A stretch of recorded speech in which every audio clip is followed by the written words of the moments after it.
Bom dia, colega. Bem-vindo a mais um dos meus vídeos.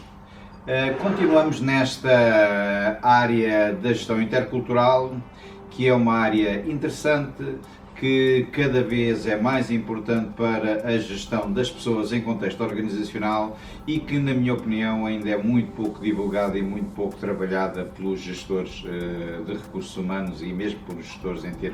em termos gerais. É uma área que tem vindo a fazer o seu caminho nos últimos 40, 50 anos, mas que ainda, ao nível da maioria das empresas, não é devidamente compreendida nem devidamente trabalhada. Falámos nos dois últimos vídeos sobre os fatores socioculturais.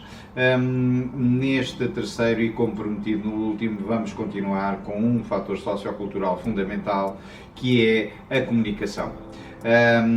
Mais concretamente a linguagem e a comunicação, que são duas coisas diferentes, mas que andam muito próximas. A linguagem inclui não só aquilo que se diz, mas também a forma como se diz, os gestos, as atitudes, a tradução, o valor dado às palavras, enfim, tudo isto são aspectos que têm a ver com a comunicação, até os silêncios que fazem parte das conversas têm a ver com aspectos culturais. Mas, por exemplo, palavras que às vezes são palavras muito usadas e que são muitas vezes entendidas de forma completamente diferente conforme as culturas. Por exemplo, o nai, e não sei se é bem assim porque eu não falo japonês, mas o nai japonês significa para um europeu, para um americano, sim, mas para um japonês pode significar percebi ou ouvi. Da mesma forma, há palavras similares na cultura chinesa que têm criado grandes problemas contratuais e grandes problemas de comunicação, exatamente porque o chinês responde que sim, para o ocidental a resposta dele significa que o acordo está feito, e aquele sim do chinês, do representante da empresa chinesa, não era um sim de ok, o acordo está feito, mas um sim de percebi, ouvi o que você disse, mas quando mais tarde é confrontado disse não, eu não disse que concordava, eu disse que percebi e que entendi. E portanto, também a maneira que o valor dado às palavras são completamente diferentes. Eu lembro-me de há uns anos, quando trabalhava numa organização, concretamente na Essilor, de ter ido a um jantar em França e ter jantado com o meu colega francês e com a minha colega alemã, e no meio do jantar surgiu uma questão motivada pela palavra draft. Para um francês, um draft era um conjunto de pontos sucintos, para o alemão era um documento muito mais completo do que isso, e portanto a forma como entendiam aquela palavra era completamente diferente. E, portanto, isto tem tudo muito a ver com as culturas, eu dir-vos-ia que ao nível da comunicação, e nós já falámos da comunicação anteriormente nestes vídeos, ao nível da comunicação nós temos essencialmente dois tipos de organização dessa comunicação. A comunicação implícita, típica dos países latinos, árabes, asiáticos, e a comunicação explícita, típica dos países alemães, escandinavos, anglo-saxónicos, muito do norte e centro da Europa, e depois também dos norte-americanos e daqueles que foram mais influenciados pela cultura inglesa também, como por exemplo os australianos. Na cultura implícita, na comunicação implícita, é uma comunicação de contexto forte, conta muito o contexto, conta muito o que anda à volta, conta muito tudo aquilo que, os impactos que a comunicação tem. Na comunicação explícita, o que conta não é o contexto, o que conta é aquilo que se pretende dizer, o que se pretende atingir, e portanto o contexto é em si fraco. e o que conta é o conteúdo. E por isso, na comunicação implícita é normalmente uma comunicação indireta, uma comunicação muito mais ambígua, muito mais tácita, geral, vaga, muito intuitiva, muito ligada à harmonia ou não perder a face e, portanto, uma grande preocupação com o contexto, uma grande preocupação com as outras pessoas. Enquanto, por exemplo, na comunicação explícita, a comunicação, em vez de ser ambígua, é precisa,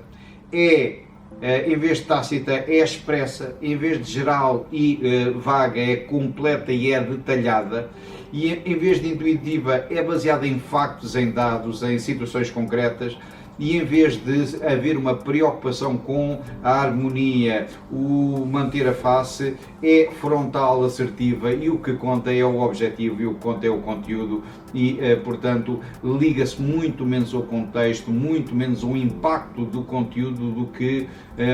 o conteúdo propriamente dito. Este tipo de comunicação faz com que a comunicação explícita seja mais formal, mais estruturada, mais detalhada, mais isenta, mais objetiva, usando canais, preferencialmente canais formais. Quando um alemão diz algo, ele parte do princípio que aquilo é formal, é concreto e compromete-se com aquilo. Quando no tipo de comunicação implícita ou de contexto fraco, a comunicação é muito mais informal, muito mais espontânea, muito mais aberta a transformações, incompleta, muito mais multidirecional. E isto depois acaba por ter impacto naquilo que nós já falámos aqui, na forma de fazer as coisas. A comunicação explícita, portanto a comunicação do centro e norte da Europa e dos anglo-saxónicos, é típica de países que têm uma forma de trabalhar mais monocrónica, ou seja, começam e acabam, começam e trabalham, muito mais processual, muito mais cadenciada e, portanto, estas pessoas fazem uma coisa de cada vez, este tipo de culturas fazem uma coisa de cada vez. A comunicação mais explícita, de contexto mais forte, do sul da Europa, é normalmente uma comunicação típica de países que trabalham de forma policrónica, ou seja, eles fazem muitas coisas ao mesmo tempo e vão fazendo um bocadinho de uma, um bocadinho de outra, um bocadinho de outra e vão acabando uma, depois mais tarde outra e portanto acabam por trabalhar de maneira diferente. Não existe, e não tomem isto como algo que é algo que é uma crítica, uma valorização superior a uma determinada região, a outra região. Cada uma destes tipos de organização da informação tem aspectos positivos e aspectos menos positivos. Não há a comunicação dos latinos é uma comunicação excelente, flexível, a forma de trabalhar é uma forma muito mais flexível e portanto tem um conjunto de vantagens. A forma de trabalhar, a forma de comunicar dos holandeses, dos alemães, dos dinamarqueses é muito mais precisa, muito mais concreta, tem algumas vantagens, mas é também muito mais inflexível e portanto também tem algumas desvantagens.